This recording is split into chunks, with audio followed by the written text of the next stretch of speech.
નમસ્તે વિદ્યાર્થીની બહેનો, ગુડ મોર્નિંગ.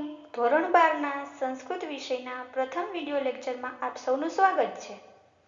તમે બધા સ્વસ્થ રહો, તંદુરસ્ત રહો એવી શુભકામના. આપણે બધા સ્વસ્થ અને તંદુરસ્ત જીવન જીવી શકીએ તે માટે ભગવાનને પ્રાર્થના કરીએ. તો આજે આપણે આવું જ પ્રાર્થના સ્વરૂપે રહેલું ધોરણ 12માં પદ્ય 1 વેદામૃતમનો અભ્યાસ કરીશું. પરંતુ તે પહેલા હવે પછીની સ્લાઇડમાં ધોરણ 12ના અભ્યાસક્રમના માળખાનો પરિચય કરી લઈએ. 12મા ધોરણના અભ્યાસક્રમની અંદર 10 પદ્ય, 10 ગદ્ય, 10 ન્યાય, 4 અલંકાર, 5 છંદ, સંસ્કૃત સાહિત્યનો પરિચય આવે છે. ત્યાર પછીની સ્લાઇડમાં પ્રાર્થના સ્વરૂપે રહેલા પદ્ય 1 વેદામૃતમનો પરિચય કરીએ અને પૂર્વ ભૂમિકા જોઈએ કે સંસ્કૃત સાહિત્યની અંદર વેદામૃતમ એટલે વેદરૂપી અમૃત, એટલે કે શ્રેષ્ઠ વિચારો, સારા વિચારો. હવે સ્લાઇડમાં દર્શાવ્યા પ્રમાણે વેદ શબ્દનો અર્થ જોઈએ. વેદ શબ્દ વિદ ધાતુ પરથી બન્યો છે. વિદ ધાતુનો અર્થ જાણવું, પામવું, વિચારવું અને હોવું વગેરે અનેક અર્થ થાય છે. આમ છતાં વેદ શબ્દનો સાર્થક અર્થ જોઈએ તો જેનાથી બધા જ માણસો સત્ય કે ઈશ્વરને જાણી શકે, પ્રાપ્ત કરી શકે અને વિદ્વાન બની શકે તેને વેદ કહે છે. વેદ શબ્દના પર્યાય શબ્દો જોઈએ તો 3 છે. પ્રથમ આમનાય કે આગમ.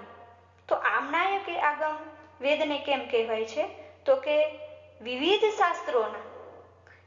શાસ્ત્રોના મૂળ આ વેદોમાં રહેલા હોવાથી એમને આમનાય કે આગમ કહેવામાં આવે છે. બીજો પર્યાય શબ્દ શ્રુતિ. એક ઋષિ પાસેથી બીજા ઋષિ પાસેથી સાંભળીને કંઠસ્થ કરીને સાચવવામાં આવ્યા હોવાથી વેદને શ્રુતિ કહેવાય છે. એટલે કે ઋષિ મુનિઓના સમયમાં મૌખિક શિક્ષણ પ્રણાલી હતી. તેથી ગુરુ પાસેથી શિષ્યો મૌખિક જ્ઞાન સાંભળીને યાદ રાખતા. એટલા માટે વેદોને શ્રુતિ પણ કહેવાય છે. ત્રીજો શબ્દ છે ત્રયી અથવા વેદત્રયી. શરૂઆતમાં ઋગ્વેદ, યજુર્વેદ, સામવેદ આ 3 વેદોની રચના થઈ હતી. તેથી આ 3 વેદ ત્રયી અથવા વેદત્રયી તરીકે ઓળખાય છે. હવે આમ વૈદિક સાહિત્યના પરિચયમાં જોઈએ તો એક ખાસ જાણવા જેવી બાબત કે વેદમાં સંગૃહિત સંસ્કૃત પદ્યોને મંત્ર તરીકે ઓળખવામાં આવે છે. અહીં એ વાત ધ્યાનમાં રાખવા જેવી છે કે વેદ સિવાયના સંસ્કૃત પદ્યોને શ્લોક તરીકે ઓળખવામાં આવે છે. વેદના મંત્રો કોઈ વ્યક્તિની રચના નથી. જુદા જુદા ઋષિઓએ પોતાના અંતઃકરણમાં આ મંત્રોનું દર્શન કર્યું હતું એમ મનાય છે. મંત્ર શબ્દનો અર્થ વિચાર અથવા સુવિચાર એવો થાય છે. ક્યારેક પ્રાર્થના રૂપે, ક્યારેક સંકલ્પ રૂપે, ક્યારેક ઉપદેશ રૂપે રજૂ થયેલા હોય છે. તો ત્યાર પછીની સ્લાઇડમાં આપણે જોઈએ વૈદિક સાહિત્યનો વિગતવાર પરિચય. વૈદિક સાહિત્યનો પરિચય. દેવભાષા સંસ્કૃતમાં આજે જેટલું સાહિત્ય પ્રાપ્ત થાય છે તેમાં સૌથી પ્રાચીન વૈદિક સાહિત્ય છે. આ વૈદિક સાહિત્યના મુખ્ય 4 વિભાગો છે. પ્રથમ વિભાગ વૈદિક સંહિતાઓ એટલે કે 4 વેદો. બીજો વિભાગ બ્રાહ્મણ ગ્રંથો. ત્રીજો વિભાગ આરણ્યક ગ્રંથો. ચોથો વિભાગ ઉપનિષદો. તો આ 4 વિભાગમાંથી સૌ પ્રથમ આપણે પ્રથમ વિભાગ વૈદિક સંહિતાઓ એટલે કે 4 વેદોનો પરિચય કરશું. આ 4 વેદોમાં પ્રથમ ઋગ્વેદ સંહિતા જોઈએ. ત્યાર પછીની સ્લાઇડમાં ઋગ્વેદ સંહિતાનો પરિચય જોઈએ. ઋગ્વેદ સંહિતા ઋચ ધાતુ ઉપરથી ઋગ કે ઋચા શબ્દ બન્યો છે. ઋગ્વેદમાં 10,000થી વધારે મંત્રો છે આ મંત્રો 10 મંડળોમાં વિભાજિત કરેલ છે. આ 10 મંડળોના પેટા વિભાગ તરીકે સૂક્તો આવેલા છે. આ 10 મંડળોના મળીને કુલ સૂક્તોની સંખ્યા 1028 છે. આ 1028 સૂક્તોમાં કુલ મંત્રોની સંખ્યા 10,552 છે. ઋગ્વેદની પહેલા 5 શાખાઓ પ્રચલિત હતી, પરંતુ અત્યારે તેમાંથી 2 શાખાઓ આપણને પ્રાપ્ત થાય છે.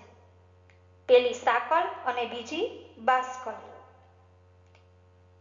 વૈદિક પરંપરા પ્રમાણે જેમાં સ્તુતિ કરવામાં આવી હોય તેવા મંત્રને ઋગ કે ઋચા કહે છે. ઋગ્વેદના મંત્રોમાં અગ્નિ, ઇન્દ્ર, વરુણ, પર્જન્ય, ઉષા વગેરે દેવતાઓની સ્તુતિ કરવામાં આવી છે. ત્યાર પછીની સ્લાઇડમાં આપણે બીજી સંહિતા એટલે કે યજુર્વેદ સંહિતાનો પરિચય કરશું. યજુર્વેદ સંહિતા. યજ ધાતુ ઉપરથી યજુસ શબ્દ બન્યો છે. યજન કરવું એટલે યજ્ઞ કરવો. આથી દેવ પૂજન કે યજ્ઞ કરવા માટેના મંત્રને યજુસ કહે છે. આમ યજ્ઞ અને વિધિ વિધાન માટેના મંત્રો સંગૃહિત થયેલા હોવાથી આ વેદ યજુર્વેદ તરીકે ઓળખાય છે. યજુર્વેદમાં કુલ 40 અધ્યાયો છે. 40 અધ્યાયોના કુલ મળીને મંત્રોની સંખ્યા 1975 છે. કેટલાક મંત્રો પદ્યાત્મક છે તો કેટલાક મંત્રો ગદ્યાત્મક છે.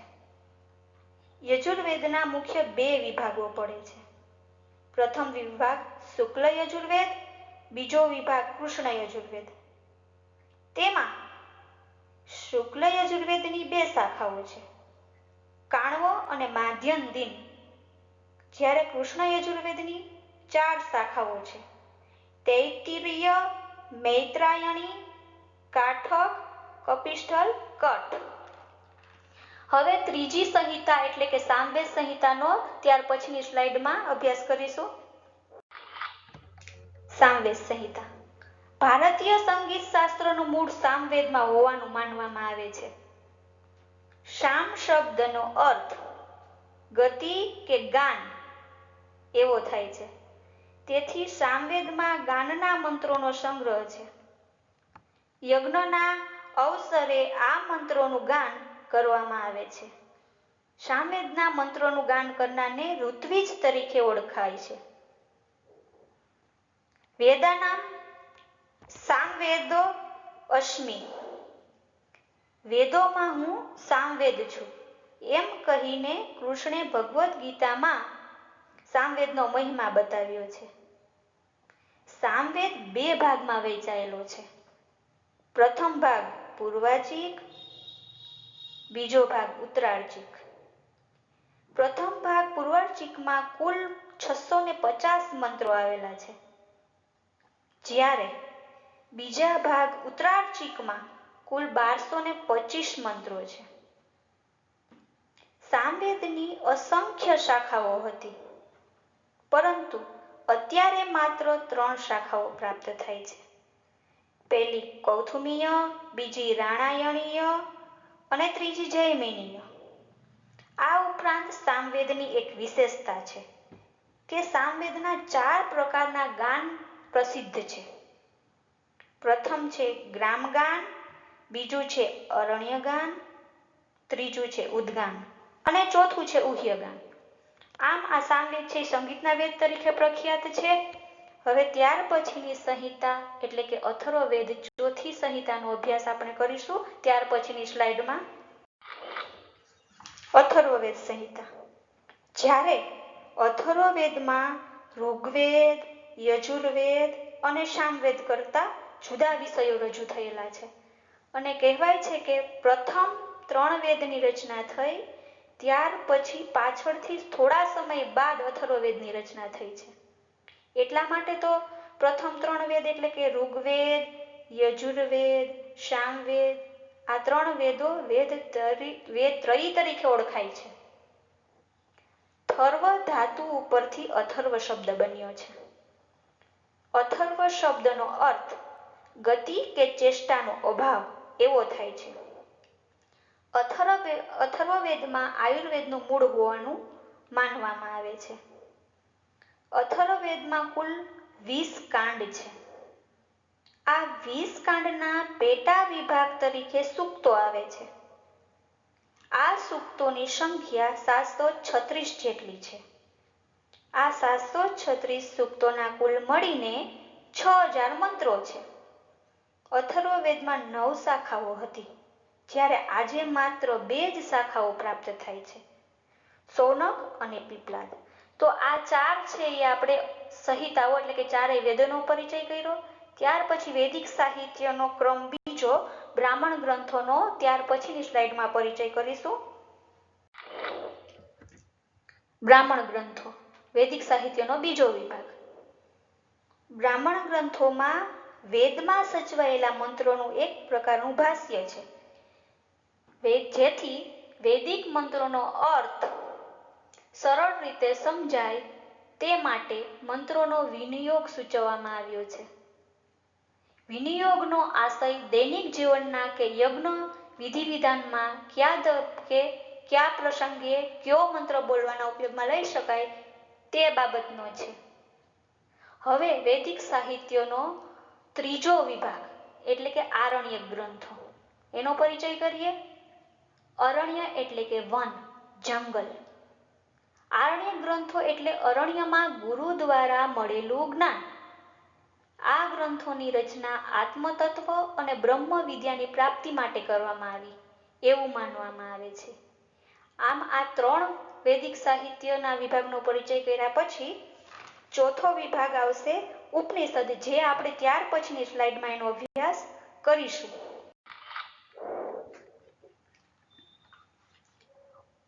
ઉપ પ્લસ ની પ્લસ સદ ધાતુ પરથી ઉપનિષદ શબ્દ બનેલો છે.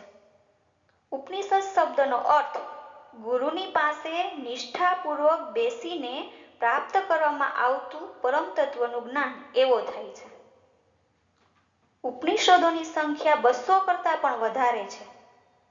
આમ છતાં 108 ઉપનિષદો સારભૂત ઉપનિષદો માનવામાં આવે છે, પરંતુ પ્રસિદ્ધ 10 ઉપનિષદો છે, જે ક્રમશઃ નામ આપેલા છે. પેલો ઈશાવાસ્ય, બીજો કેન, ત્રીજો કટ, ચોથો પ્રશ્ન, પાંચમો મુંડક, છઠ્ઠો માંડુક્ય, સાતમો તૈત્તરીય, આઠમો ઐતરેય, નવમો છાંદોગ્ય અને 10મો બૃહદારણ્યક. આમ 10 ઉપનિષદો મુખ્ય છે. આમ જોઈએ તો ઉપનિષદ એટલે ભારતીય સંસ્કૃતિએ વિકસાવેલી આધ્યાત્મિકતાની અભૂતપૂર્વ સમજ. પ્રાચીન ભારતમાં ઋષિ અને તેનું શિષ્ય મંડળ આશ્રમમાં ભેગા મળી જીવ જગત, આત્મા, પરમાત્મા વગેરે વિષયો પર ચર્ચાઓ કરતા. આ આધ્યાત્મિક વિચાર વિમર્શ થયો તે આજે ગ્રંથ સ્વરૂપે પ્રાપ્ત થાય છે. તેને ઉપનિષદ સાહિત્ય પણ કહે છે અને વૈદિક સાહિત્યમાં સૌથી છેલ્લે અંતમાં આવતું હોવાથી વેદાંત તરીકે પણ ઓળખાય છે.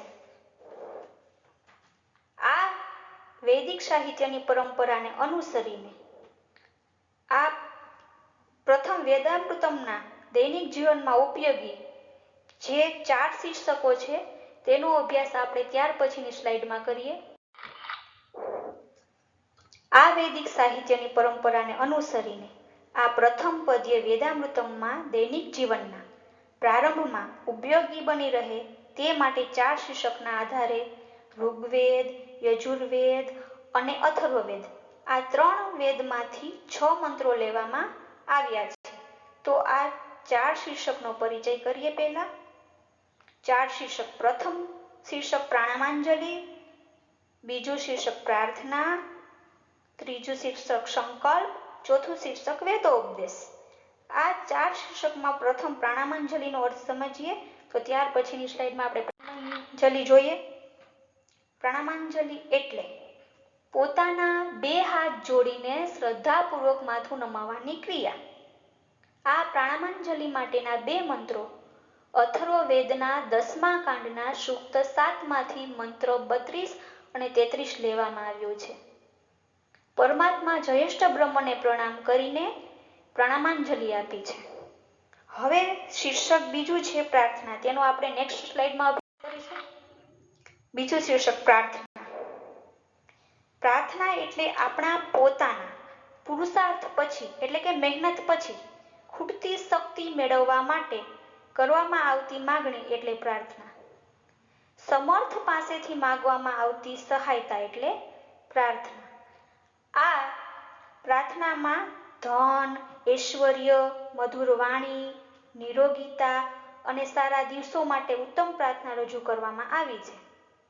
સાથે ઉત્તમ પ્રકારની બુદ્ધિની માગણી કરવામાં આવી છે. પ્રાર્થના માટેના 2 મંત્રો છે. તેમાંથી એક મંત્ર ઋગ્વેદમાંથી અને બીજો મંત્ર યજુર્વેદમાંથી લેવામાં આવ્યો છે. ઋગ્વેદના બીજા મંડળના બીજા સૂક્તનો 6થો મંત્ર છે, જ્યારે યજુર્વેદના 32મા અધ્યાયનો 15મો મંત્ર છે. ત્યાર પછી આપણે ત્રીજું શીર્ષક સંકલ્પ, એનો નેક્સ્ટ સ્લાઇડમાં અભ્યાસ કરીશું. સંકલ્પ. સંકલ્પ એટલે મનમાં કરેલો વિચાર, અમલ કરવાનું નિશ્ચિત કરેલું કર્મ. આ સંકલ્પ માટેનો મંત્ર યજુર્વેદના 34મા અધ્યાયમાંથી 6થો મંત્ર લેવામાં આવ્યો છે. આ સંકલ્પમાં પોતાના મનને કલ્યાણકારી સંકલ્પવાળું બનાવવાની શુભેચ્છા વ્યક્ત થઈ છે. હવે ચોથું શીર્ષક છે વેદોપદેશ, એ આપણે નેક્સ્ટ સ્લાઇડમાં ભણીશું. ચોથું શીર્ષક વેદોપદેશ. વેદોપદેશ એટલે વેદોમાં રજૂ થયેલો ઉપદેશ. વેદોપદેશ માટેનો મંત્ર ઋગ્વેદના 10મા મંડળના 117મા સૂક્તનો 7મો મંત્ર લેવામાં આવ્યો છે. આ મંત્રમાં માનવ માત્રને પોતાની પાસે રહેલું અન્ન વહેંચીને ખાવાનો બોધ આપવામાં આવ્યો છે. અન્ન વહેંચીને ખાવાનો બોધ આપ્યો છે આ વેદોપદેશમાં. તો આમ આ બધા વેદોમાં રહેલો ભાવ, આ બધા વેદ મંત્રોમાં એટલે કે જે 6 મંત્રો આપેલા છે આપણા અભ્યાસક્રમમાં, એ 6 મંત્રોમાં રહેલો ભાવ સમસ્ત માનવ સમાજને આવરી લે છે. એમાં લિંગ, વય, જાતિ, દેશનો ભેદ ક્યાંય દેખાતો નથી. એક વિશેષ નોંધ, આ પદ્ય પાઠમાં આપવામાં આવેલા મંત્રોની ઉપર અને નીચે જે રેખાઓ છે, જે આપણે નેક્સ્ટ સ્લાઇડમાં જોઈએ કે પદ્યમાં જે નીચે અને ઉપર જે રેખાઓ આપેલી છે તે સ્વરની નિશાની છે. સ્વરના 3 પ્રકાર છે: ઉદાત્ત, અનુદાત્ત અને સ્વરિત. અક્ષરની ઉપર કરવામાં આવેલી ઊભી રેખા સ્વરિત સ્વર સૂચવે છે. અક્ષરની નીચે મૂકવામાં આવેલી આડી રેખા અનુદાત્ત સ્વર સૂચવે છે, જ્યારે ઉદાત્ત સ્વર માટે કોઈ નિશાની નથી. તો આ રીતે આપણે 4 શીર્ષકનો અભ્યાસ કર્યો. 4 શીર્ષક ક્યાં ક્યાં? તો કે પ્રાણામાંજલિ, પ્રાર્થના,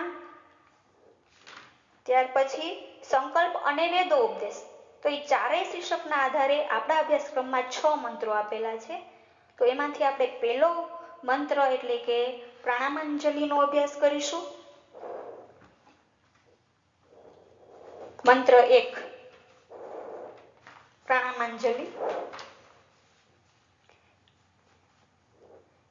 તો આ મંત્રની શરૂઆત કરીએ એ પહેલા બધી બહેનો તમારી આગળ પેન્સિલ રાખજો અને જ્યારે આમાં અનન્વય આપેલો છે આ સ્લાઇડમાં એ પ્રમાણે તમે ક્રમ ટાંકી લેજો.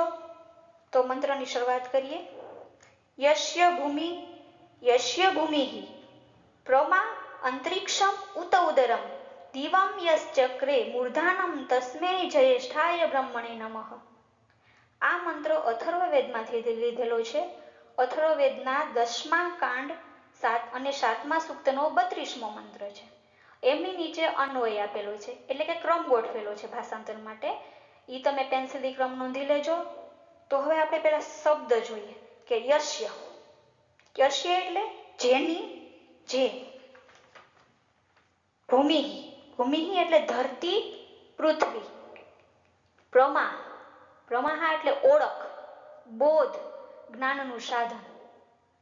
અંતરિક્ષમ, અંતરિક્ષમ એટલે અંતરિક્ષને સ્વર્ગ અને પૃથ્વી વચ્ચેનો પ્રદેશ. અંતરિક્ષ એટલે સ્વર્ગ અને પૃથ્વી વચ્ચેનો જે ભાગ છે, જે પ્રદેશ છે એને અંતરિક્ષ કહેવાય.